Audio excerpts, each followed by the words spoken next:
Ladies and gentlemen, Dr. David Kelly here, race director of the Great World Race.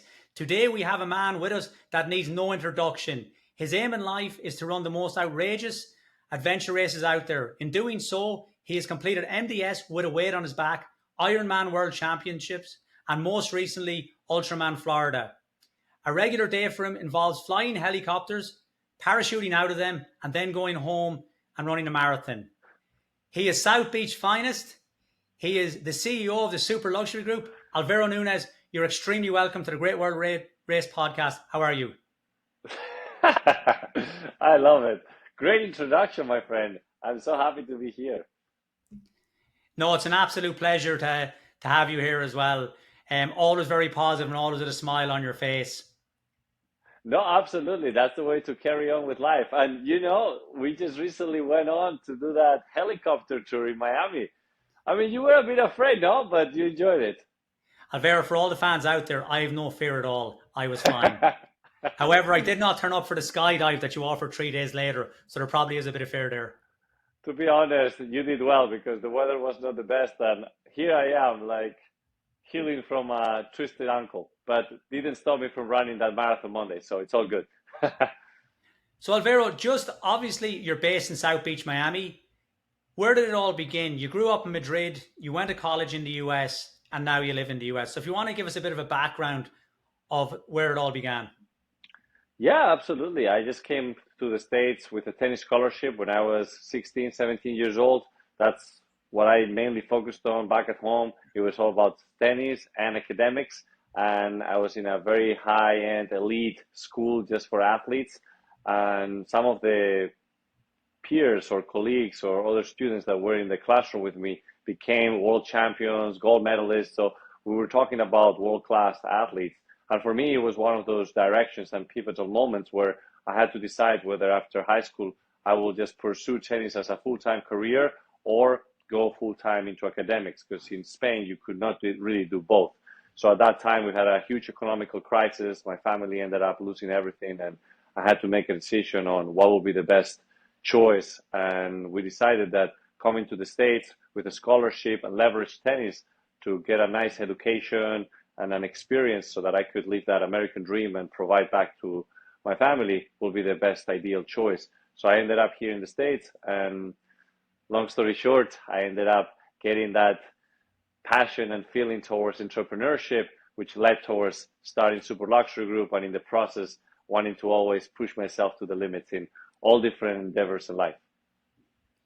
Yeah, and it's very interesting because obviously now you've done super well, super positive. You have a great following on Instagram. But when you went to college, just for people out there that, it's, there's generally a rocky road. It's not all a bed of roses. My understanding was it wasn't like all smooth sailing when you went to college and when you got things up and running. So could you go into a bit of that for people out there that might be thinking that it literally was just an upward trajectory, that you had to fight through various things to get to where you are? Yeah, actually, I got a little more in depth in my book called Level Up, which I will recommend for anybody looking to become that hero of their journey. So I definitely faced lots of obstacles like every other person out there. We all have our unique story. For me, the story started coming into a realization that I was not going to the States to this huge university and living these amazing parties that I envisioned looking at what the US would look like for me. Instead, I was in New Mexico, Silver City, really small town, in the middle of nowhere. I broke my foot just soon after I got in there, and I got my scholarship removed. So everything that I thought I was there to accomplish was vanished. So I had to pivot and really remind myself why I was in the States to start with. And it was right at that time where I had to just make adjustments. My first job was in the maintenance department, which taught me a lot, really helped me increase those values and helped me become the person that I am today, which always grounded, but at the same time aiming high. So through that process, I always thought that the only way to move forward in life was by adding value. So it was always about identifying the best ways on how I could add value anywhere I go with, as you mentioned, positive energy, which I always say energy is the current currency for personal and professional success. And while you might not have everything figured out, I thought, well, what do I have in control right now? Is the energy that I put out to the world. So let me put the best energy possible. Let's try to add value in whatever endeavor I'm facing, and then from there forward, just keep on dreaming big, and you'll make it. I'm from small town of Silver City. I ended up moving to South Florida, still leverage tennis to get myself into lots of different academies, high-end buildings to teach tennis, and that's where I started landing great relationships, and those relationships opened up to get great positions in jobs, and therefore continue growing in my career, which eventually led to where I am today. Yeah, I can imagine there's a lot of devastated people out there that you gave up tennis lessons. I say their strokes are definitely struggling, and even from a positive point of view, there's a lot of people around South Beach that brings tears to their eyes when they hear you retired from tennis coaching. But if we move on from the tennis, so you set up the super luxury group. Do you want to just talk a little bit about that? You know, when you set it up and how it's went from there. And I know you've got into very much into the wellness, and I've been privileged to be at one of your Creator House Wellness weekends, and it was absolutely fantastic. And just to let people know out there, he was the man of the day. There was people lining up to see him from Miami Dolphins, from Miami Heat. I felt like that I was privileged anytime I spent any time with him afterwards. But as you said, you were always grounded despite, all these celebrities coming up talking to you. No, I appreciate it. Look, at the end of the day, it's about building a community of people that empower each other to become better in life.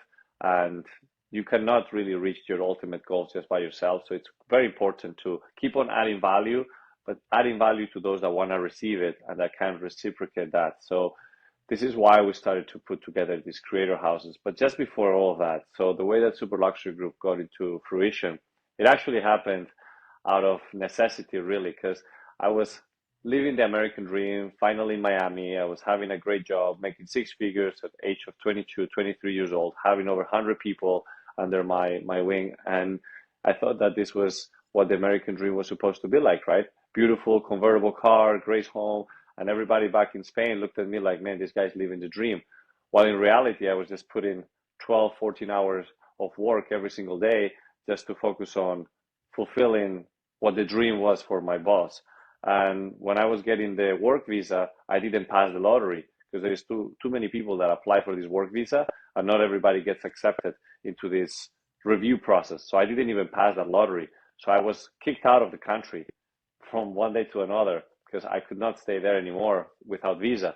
So I got fired. I left the country, and instead of going back to Spain where I could pursue that comfort zone, being back with family, land another easy job, I decided to start focusing on really what was important for me. And is that will of life, is that balanced and extraordinary life that you can aim for. I was just putting too much effort just on my career, and I forgot about everything else.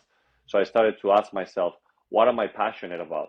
And sometimes passions don't come just out of nowhere. It all starts by being curious. You need to be curious on what are some of the things that you want to try. And while you're trying new things, you'll realize what are some of the things that you actually like and some of the things that you don't. But on that moment in my life, I realized that there were a few things that I was passionate about: traveling, luxury homes, experiences, and connecting with people. So when you put all of that together, then you want to find the formula on how you can make this your career, because that's going to be the vehicle that would allow you to live your dream lifestyle.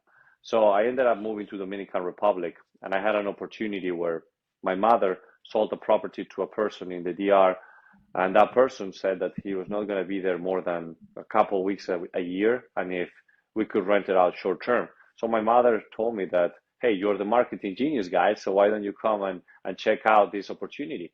So I went on, and the first thing I did was look into the research on the other properties that were there for rent, and I realized that they were all empty. So there was no really Airbnb or any of this kind of sort in the DR. So I decided to go bold in and decide to reach out to each property, door knocking, and just get on and land opportunities to provide these owners that were in Russia or Canada or overseas with the same situation, to offer them a return investment on their home. So I started to build a portfolio. I started to land partnerships with big companies that were already working with these high-end clients but did not have properties in the DR. And this eventually started evolving to ourselves becoming more of an international brand. And in order for us to get to those clients, those celebrities that we wanted to work with, I started to identify what was that bridge. And I started to look into who were the people that these celebrities like Will Smith or Kim Kardashian were following. And when you see the people that they follow, then you realize that, some of these people are public figures. So let us invite them to these properties to stay for free in exchange of content. Again, same concept of adding value. And this is when we realized that if the properties were not rented more than 50, 60% of the time per year, let's use that additional time to just invite these individuals to stay and create content. And that eventually led to great relationships, great exposure, building our brand. So we have like millions of followers on social media. And it kind of became a really interesting lifestyle, right? Of having the access to some of the most beautiful homes, incredible people. And then we started to do relationship building with brands that were also in the luxury space, whether it's the private jet, the yachts, luxury cars, etc.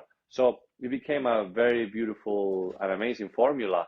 And that's how we started to expand internationally into other jet set locations. And it honestly became a really great sort of system to elevate ourselves while also providing value. And here we are now. Ended up moving the company back to the States. I went back with an investor visa. So that's the American Dream 2.0. Established super luxury group in Miami, focused in transitioning from the rentals into the sales and development as COVID was happening. We pivoted that. And through that entire process of making the adjustments within the business, I started to see that the same concept that I apply when focusing on my passions, I decided to apply the same thing in all other areas of life. So I always call it my misogi. Like, what's that one goal that is going to push me beyond my limits that I'm afraid of doing, and I'm going to do it anyways? So I always say life begins on the other side of fear. So it's always doing the things that I'm afraid of. And when you do that in all different areas, whether it's your career, spiritually, with your relationships, with your health, that's what's going to move the needle. And ever since I've been in Miami and I kind of build this formula of being able to do the things I love doing, I try to always push myself a little bit more. And that's when all these great challenges got into place, which is a story on how it all started. If we want to focus more on this right here, on the toughest challenges.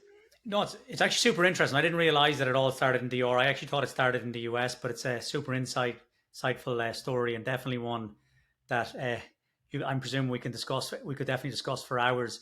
But as you said there, moving on to the events. So when you obviously got up to Miami, had you started running or started doing any events, or where did that all come? Where you started, your aim was to do the most epic events out there. So, finally getting that investor visa, coming back into the States, I was very excited to make that transition into making the business even bigger. And as I was coming in here, I was engaged at the time. I wanted to make a surprise to my fiance. I wanted to also finally meet the team that I've been remotely working with. And as I got into the States, I was getting a big surprise myself. The person that I was supposed to marry was with somebody else. The business partner that I was building the business with ended up cheating on me as well. So it is one of those moments that when things seem to go right, then they will turn right away into the other direction. And that's when you need to decide what you do next.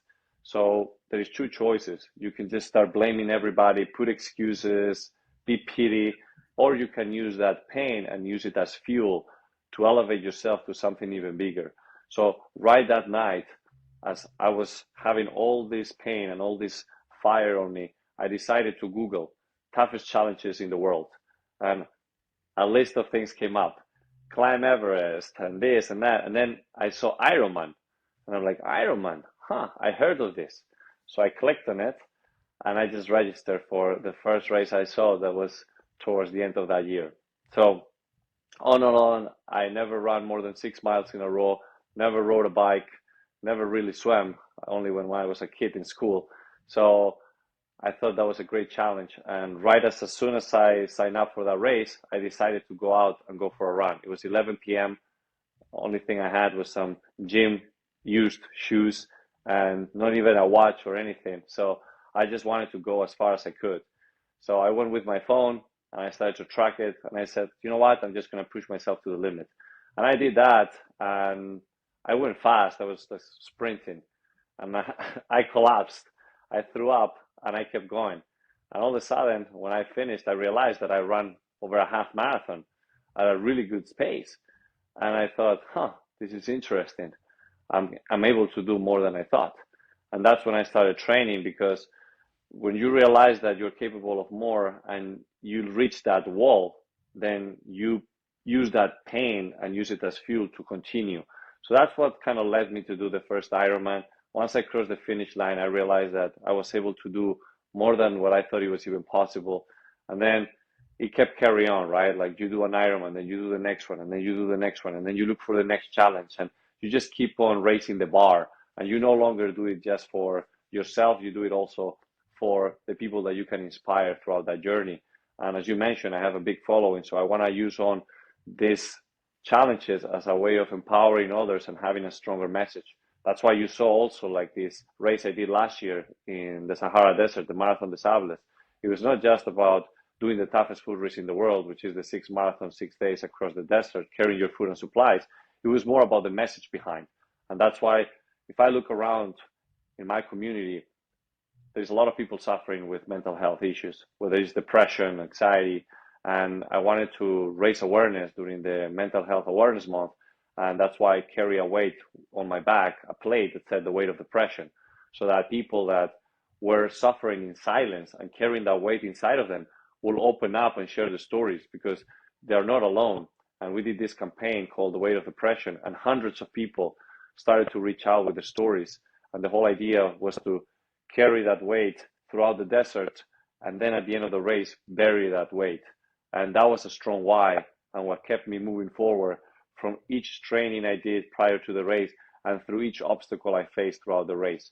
So it's all about finding the balance of pushing yourself and also having that strong why. So do you feel like the MDS, and obviously I understand there's obviously the physical component, then there's obviously a psychological component of it. Was that the hardest event on both aspects, physiologically and psychologically, to complete that? Or did you find, I know recently you'd done the Ultraman in Florida, I know you'd also done a couple of Ironmans. Do you feel that the MDS was the most difficult? The fact as well, I know you had a weight on your back and there was plenty of marks, and my understanding is from the run we went on the other day, the weight obviously was a fantastic idea, and the idea of the sentiment was very good, but the practicality I think was extremely uncomfortable during the race carrying it. Yeah, so I will say that out of all the different challenges I've done, this was probably one of the hardest. And just because of the weight that I was carrying, which physically, but also mentally, right? Knowing that there's so many people counting on me to help them carry that weight throughout the desert.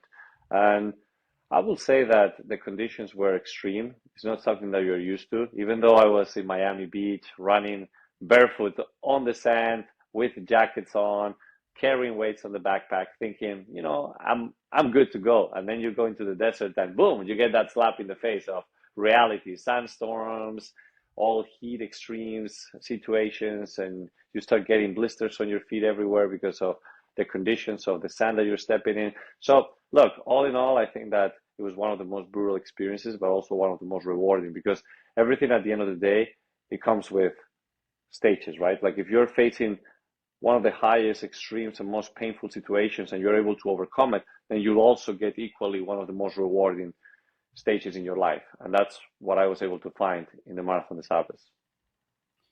And just obviously, I know I've met your coach as well, Hyman, last weekend. Just wondering, like, say, preparation for these races, like the training timelines and say food, etc. Because I know he had showed me a photo of you coming out of getting ready for the Ultraman in Florida, and like he had a shopping trolley of food getting ready for the event. So, do you want to just maybe go through your prep for some of the events, and then the day of the event, how you prep or if anything changes? So, it's interesting because as a tennis player growing up, I've always had coaches, right? The coach for coach for tennis, coach for training, coach for the mind, coach for this, coach for that, coach for this. Always coaches around me. And then I kind of went on in this journey without having any coach. Of course, I kept seeking advice from what I read, what I see, what I watch, but I never really had a coach until recently with Jaime. And the reality is that I was just trying to figure it out on my own without having to find that resistance. So when I first did the Ironman, I remember I reached out to the first person that I thought that completed an Ironman. It was a friend of mine that always talked about this Ironman, and he was always training. And we will joke like he was like Contador, always on the bike. And when I reached out to him, he told me that he never actually completed it, that he had an injury or this or that, or that he's waiting for the coach and that. And I thought, man, so much resistance. And I just started to break it backwards. And not everybody will agree with this. A lot of people will even disagree completely. But what I did is I tried to do the distances that I'm supposed to do and then take it from there backwards. So the first day that I got into a bike, I remember I got invited to meet this group of friends that go on Saturdays for a long ride. And I went in there with a like really cheap bike that I bought on Facebook Marketplace. Okay. One of these bikes that I don't know how it was still alive or working, but I showed up in this group of riders, bikers, however you want to call them. And I show up with shorts, like regular gym shorts, a t-shirt, a helmet that looks like out of a kit. I had no cleats on the pedals. It was just regular gym shoes. And I showed up just like a random dude that is just like completely misfit into that group. So when people looked at me, they thought like I was lost. And it was my friend that said, no, I invited him and he's okay. He's tough. He will handle a few miles. And then, whenever he started, we will head back. No worries. We will not slow you guys down. We'll stay in the back. And if you guys carry on, then that's fine. And I thought, okay, whatever. I don't know even about distances on a bike. I don't know how it works. I'm just going to pedal hard and that's it. And the funny thing is that as everybody was making fun of it, I was on the back of the pack and I kept on following each other. I was struggling, but I kept going. And halfway point, a few people started to head back. And some of them kept on going. And they said, Alvaro, you want to head back with the group back? I was like, no, I'm going all the way to the end. It's like, all right, well, whatever you say, dude, good luck. But you know that you need to ride back. No, you cannot take an Uber. It's like, yeah, I'm good. So I kept going. And we ended up just 5 of us towards the end. It was 40 miles. We reached that half point and then or 45 miles. Now we had to head back. So another 45 miles. So when we reached all the way back, we did 90 miles and people could not believe it that I was able to do on my first bike ride with no preparation and no cleats, no nothing, 90 miles. Now what happens is that everybody else left. They added me into this WhatsApp group chat and I said, you know what? This is when you show up for yourself and you show up for others. And I decided to go all the way to the 112 miles, that it will be the distance for the Ironman on the bike ride. So I went on and I kept doing those extra 22 miles. And then I screenshot the final mileage. I sent it into the group chat and I said, hey guys, great job today. Really enjoyed the bike ride. And they couldn't believe it, right? But it was one of the things that also taught me that if without preparation, I'm able to do that. Of course, I was destroyed. Of course, I didn't feel well. But if I'm able to do that without preparation, now the journey towards getting better is going to be way different. So that gives me the excitement of knowing that I'm capable of doing it. Now it's just a matter of getting better. So when you ask me about the preparation and the reason I share this story, it's because sometimes I like to go that route. If I'm going to run 50 miles, I'm going to do the training first of doing 50 miles. And then I'm going to train backwards. Now, of course, now with a coach, the story changes, right? And you realize that there is a lot of science behind nutrition, recovery process.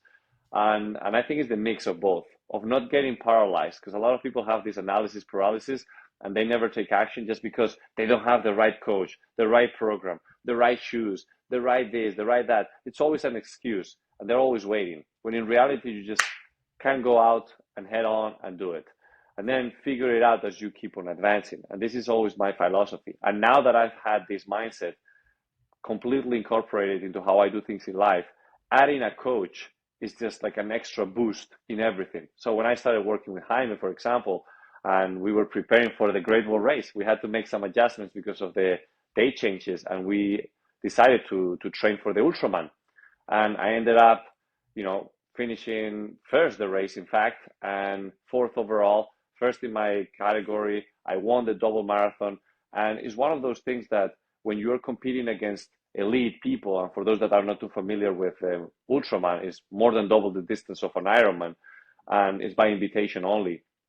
So being in that room full of legends and being able to finish like that shows you that when you have a great preparation, then you're able to accomplish the impossible. But it all requires discipline, and it all requires to take rid of that, like I will say, blockage, which is what a lot of people face. So just go out there, do your thing, no matter what, and then start adding the things that are going to make you better. Start making a better training program, start making a better nutrition plan, start making a better recovery process. But the first thing is to you to get out there.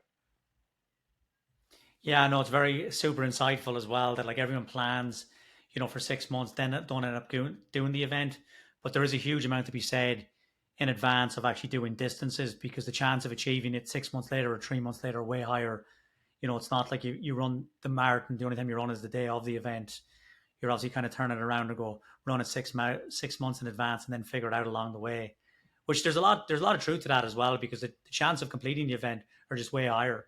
As you were saying, you can Mm-hmm. fix things along the way as well, like nutrition, coaching, extra recovery.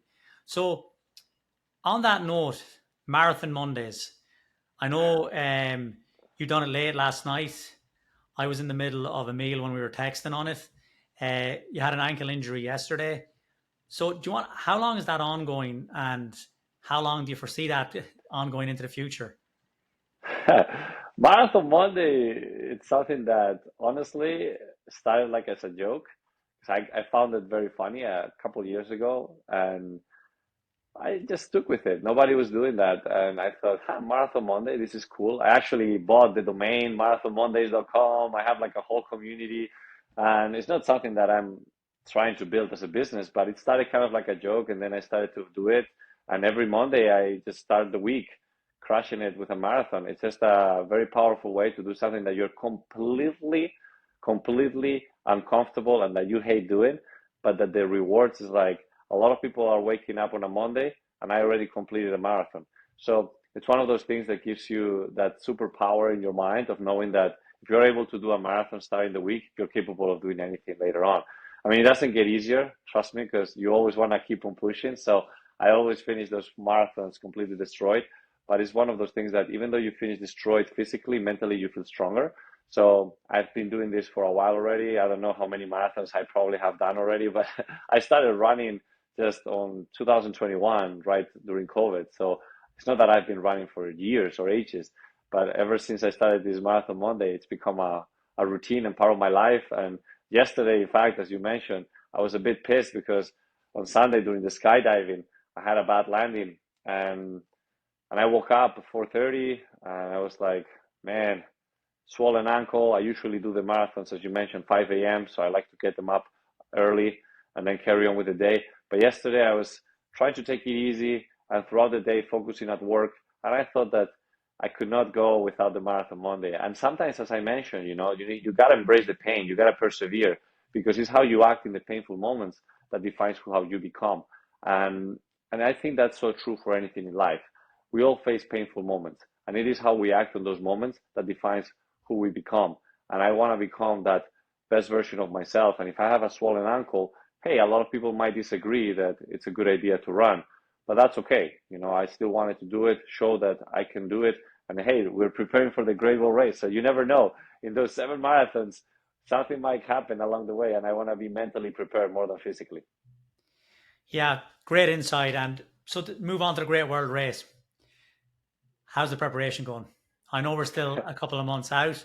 I know you've been promoting it uh, religiously. How are you set for it, and how do you feel about it? Wow, so excited. This is probably one of the highlights of my life. And just thinking about the race and what it entails and the message that can be brought throughout the race, it keeps me going every single day to just push myself in every single training and the way I'm eating, the way I'm recovering. Because there is a preparation, of course. It's not just one of those things that you just want to show up. I want to go there and make the best out of it. So I know there's going to be some other legends joining us in the trip. So let's make it as epic as it can get and to inspire and empower other people to just push their limits and raise the bar a bit higher. No, it's very encouraging words, and I know there's you have your eye on the prize there as well. keep things keep going. It allows you very competitive up front. There's no question that you'll be definitely involved in the movement up in the leaders. It's interesting that you say that because I've always thought that reaching a point of limitless mindset, it was kind of like the goal where you know that you can accomplish anything in life. And every time you get out of your comfort zone and you ended up completing a really tough challenge, then that shows you that you're capable of so much more and you build momentum. And this happens when I look at my career, for example, selling some of the most expensive homes at a young age when everybody said that that was not possible, or accomplishing certain things physically or spiritually, doing these like silent retreats for days. And I think that when you push yourself to the limit in every area, you create this balanced but extraordinary life that builds momentum to become better. And I thought that, as I said, reaching that limitless mindset was beautiful. But then while I was on the Ultraman, I was thinking, oh my God, yes, I can do the Ultraman, no problem. I believe in it. But there's something extraordinary in there that you start realizing as you keep on taking that step farther, which is that it's no longer about believing that you can accomplish everything. It's about once you're there, dreaming even bigger. Because I thought I was going to be able to complete the Ultraman, but I never even had in my mind a thought of winning the race. Not that I didn't believe in it, it's just that I was not even thinking about it. And as the race was progressing and I was going up in the numbers, I realized, oh my God, I can actually win this thing. And I started to believe in myself and I started to push beyond what I've ever done in my life. And surprisingly, when you add that formula, when you have your why, you believe in yourself, and you have that limitless mindset, and all that combined, then it will help you to push beyond what you even think is possible. And you'll be surprised. And again, you keep on building momentum. So now with that and with everything that I've learned throughout this journey of life, I get into the Great Wall Race with big aspirations and lots of excitement. Still a lot of respect for everybody else that is going to be competing. But at the end of the day, it's a race. Of course, there is a lot of different factors and there's different purposes on why we're doing this. It's not just about competing and winning the race, but definitely that's another motivation that I have on my mind. No, that's great. Alvaro, it's been an absolute pleasure to have you on. I'm sure we'll have plenty of conversations between now and the event. So if you have any parting words there to everyone out there, shoot. Just keep on dreaming big, but more importantly, take action. I don't think that just dreaming big is enough. You got to back it up with the things that you do every single day. So start making adjustments on your routines and therefore building habits that is going to help you in the long term build that compound effect to become that extraordinary human that you can be. Alvaro, much appreciated. As I said there, it's been an absolute pleasure. Thanks very much for your time. Thank you, David. I appreciate you.